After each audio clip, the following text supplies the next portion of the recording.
Assalamualaikum warahmatullahi wabarakatuh. Perkenalkan, nama saya Isna Purwanti dari kelas Manajemen Inovasi B dengan NIM terakhir 024. Di sini saya akan menjelaskan mengenai materi mengenai ISO dan ISO 56000.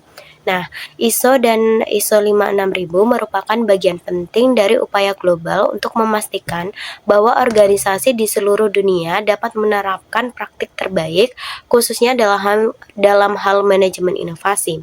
Nah, ISO secara umum itu mengacu pada International Organization for Standardization. Sementara itu, ISO 56000 adalah bagian dari seri standar baru yang berfokus pada tata kelola inovasi secara sistematis. Nah, apa sih ISO itu sendiri? ISO adalah organisasi internasional yang bertugas menyusun dan menerbitkan standar internasional di berbagai bidang. Nah, organisasi ini tuh bertujuan untuk memastikan produk dan layanan memenuhi kualitas, keamanan, dan efisiensi yang konsisten. Nah, mengapa sih ISO itu penting? Nah, penerapan standar ISO membawa banyak manfaat, seperti jaminan mutu, yaitu dengan meningkatkan kualitas produk atau layanan secara konsisten.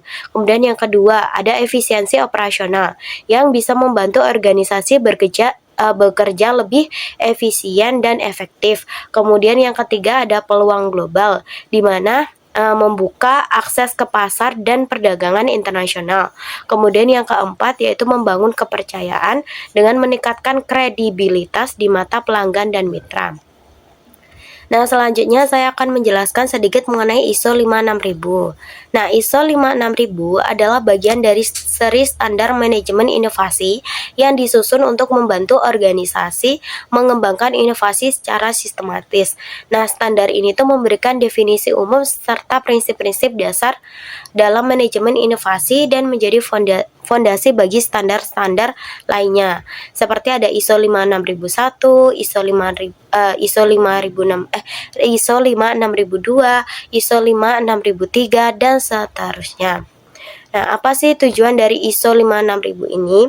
Nah, tujuannya yaitu membantu organisasi membangun sistem manajemen inovasi yang terstruktur, mendorong inovasi yang berkelanjutan, serta menciptakan nilai jangka panjang.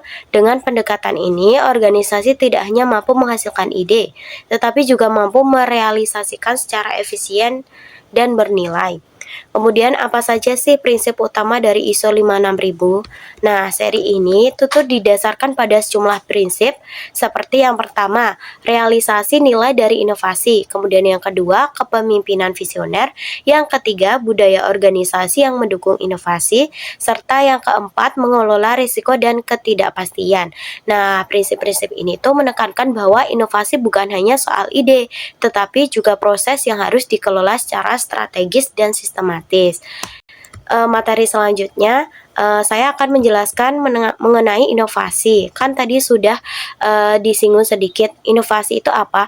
Inovasi adalah entitas baru atau yang berubah seperti produk, layanan, proses, model, atau metode yang mewujudkan atau mendistribusikan kembali nilai. Nah, dalam sebuah inovasi ini ada novelty atau value, kebaruan dan nilainya. Adapun jenis-jenis inovasi yaitu yang pertama, jenis inovasi berdasarkan tingkat kebaruannya itu yang pertama ada inovasi bertambah, ada inovasi sedang, dan ada inovasi radikal.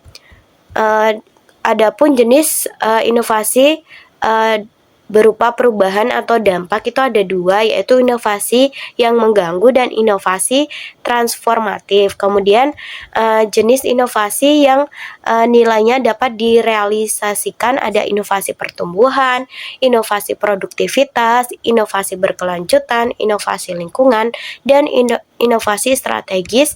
Kemudian yang terakhir ada inovasi sosial. Nah, dalam sistem manajemen inovasi itu ada 8 prinsip. Yang pertama, realisasi nilai.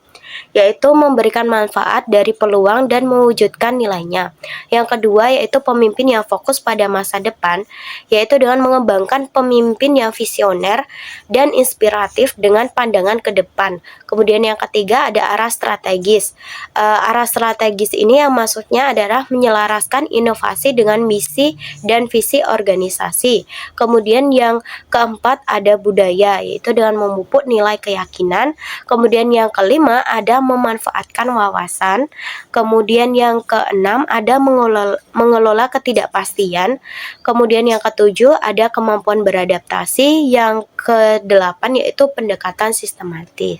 Nah, diharapkan prinsip-prinsip ini tuh ada dalam setiap sistem manajemen inovasi.